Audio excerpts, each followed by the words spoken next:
જીજી હોસ્પિટલમાં પ્રાથમિક તપાસ કરતા એવી શંકાના મળ્યા છે કે આપણા ત્યાં એક એમ્પ્લોયનું જાણવા મળેલ છે કે કદાચ એમને પૈસા એમના એકાઉન્ટ્સમાં લીધેલા છે અને એ એમને કામ અહીંયા કરતા નથી અને તે બાબતે તપાસતા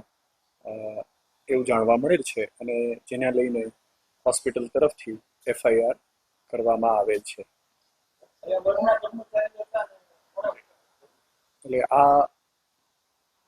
તપાસનો વિષય છે અને અત્યારે એફઆઈઆર લોન્ચ કરી છે, જેની આગળ કામગીરી ચાલુ છે. એક એમ્પ્લોય છે જેનું સ્વીપર ક્લાસમાં કામ કરવાનું હોય, વર્ગ 4ના એમ્પ્લોય છે અને એમનું જે ધ્યાન રાખનાર એમ્પ્લોઈઝ જે હોય સેનિટરી ઓફિસમાં, એટલે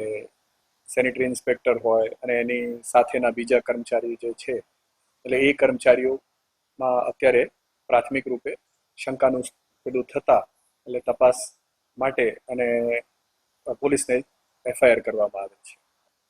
આ બધી તપાસ કરતા ખ્યાલ આવ્યું છે એટલે એ રીતે આપણે આ પોલીસને આગળ જાણ કરી છે અને એ લોકો તપાસ કરીને આગળની કાર્યવાહી કરશે. એટલે ગયા વર્ષમાં 5 થી 6 મહિનાનું એવું અમારા પેલામાં શંકામાં આવેલ છે તપાસ કરતા. અંદાજિત રકમ જે એમને ક્લાસ 4ને પગાર મળતી હોય એ 6-1 મહિના જેવી છે એટલે એવું જાણવા મળેલ છે, જે લગભગ 75-80 જેવી થાય એટલે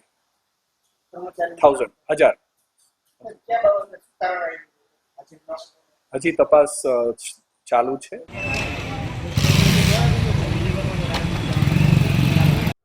Jamnagar city B division police સ્ટેશનમાં જીજી હોસ્પિટલ દ્વારા એક ફરિયાદ એમના પ્રતિનિધિ દ્વારા ફરિયાદ દાખલ કરવામાં આવેલી છે કે જેમાં આઉટસોર્સના વર્ગ 4ના કર્મચારીઓ જે રાખવા માટેનો જે કોન્ટ્રાક્ટ આપવામાં આવતો હોય છે, તેમાં આઉટસોર્સના અમુક કર્મચારીઓ જે ખરેખર ફરજ ઉપર હાજર ન હોય છતાં પણ તેમના બિલો બની અને એમાં સરકારશ્રી સાથે સરકારી નાણાંના વિશ્વાસઘાતની પ્રક્રિયા થયેલી હોય, આ બાબતનું ધ્યાને આવતા હોસ્પિટલના ધ્યાને આવતા એમના દ્વારા અત્યારે પ્રાથમિક દ્રષ્ટિએ જે 1 કે 2 નામો જેમાં ખોટા બિલો બનવાનું ધ્યાન આવેલું હોય એ બાબતમાં કુલ આશરે 88,89,873 રૂપિયાનું જે છે એ વિશ્વાસઘાત થયેલો સરકારશ્રીના નાણાં, એ બાબતની ફરિયાદ સિટી બી ડિવિઝન પોલીસ સ્ટેશનમાં દાખલ કરવામાં આવેલી છે અને તેમાં આઉટસોર્સના જે એમના સેનિટરી ઇન્સ્પેક્ટર હોય એ અથવા તો હોસ્પિટલના જે પણ કોઈ સ્ટાફ હોય અથવા તો જેને કોન્ટ્રાક્ટ મળેલો છે આઉટસોર્સનો એ કંપનીને